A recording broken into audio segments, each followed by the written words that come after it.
হামলার একদিন পরই আমেরিকার সাথে আলোচনায় বসার কথা ছিল ইরানি পররাষ্ট্রমন্ত্রীর, কিন্তু ১৩ জুন রাতে ইরানে যা হয়েছিল তা এখনও রহস্য ঘেরা থাকলেও একমাত্র হানাদার বাহিনীর অতর্কিতে ঝাঁপিয়ে পড়ার সাথেই তার তুলনা চলে। তেহরানে অন্ধকার নেমে আসতেই মোসাদের এজেন্টরা শুরু করে ইরানি জেনারেল এবং বিজ্ঞানীদের নিধনযজ্ঞ।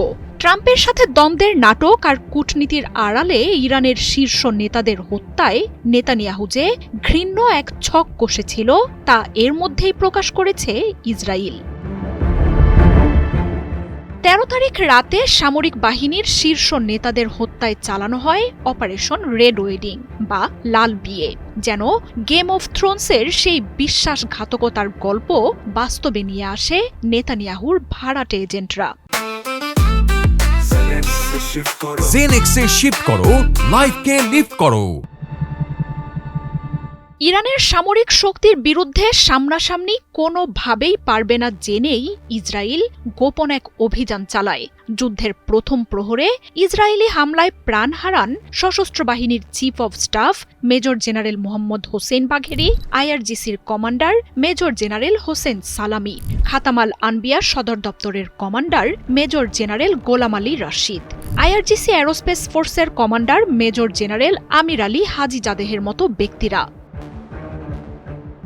প্রথমে হামাস, এরপর হিজবুল্লাহর মতো ইরানের সহযোগীদের সাথে যুদ্ধে তাদের দুর্বল করা হয়। এরপর সিরিয়ায় বাশার আল আসাদের সরকারের পতন, ইরানে হামলায় সবচেয়ে গুরুত্বপূর্ণ দেশটির আকাশ ইসরায়েলের যুদ্ধ বিমানের জন্য উন্মুক্ত করে দেয়। অভিযানের পরিকল্পনা চূড়ান্ত করতে ইরানে থাকা মোসাদ এজেন্টরা তথ্য পাঠাতে শুরু করে। নেওয়া হয় চূড়ান্ত হামলার প্রস্তুতি ও পরিকল্পনা। নভেম্বরে ইরানের পরমাণু কর্মসূচি ও সামরিক সবচেয়ে গুরুত্বপূর্ণ ব্যক্তিদের নাম হত্যার জন্য চূড়ান্ত করা হয়।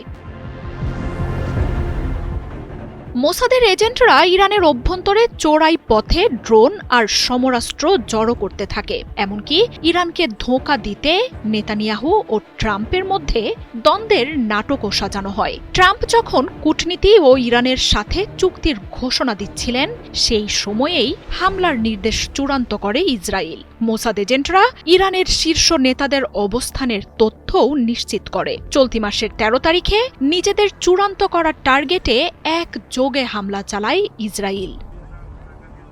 ১৩ তারিখে সামরিক বাহিনীর বিরুদ্ধে অপারেশন রেড ওয়েডিং এর সাথেই গুরুত্বপূর্ণ পরমাণু বিজ্ঞানীদের হত্যায় অপারেশন নার্নিয়া চালায় ইসরায়েল।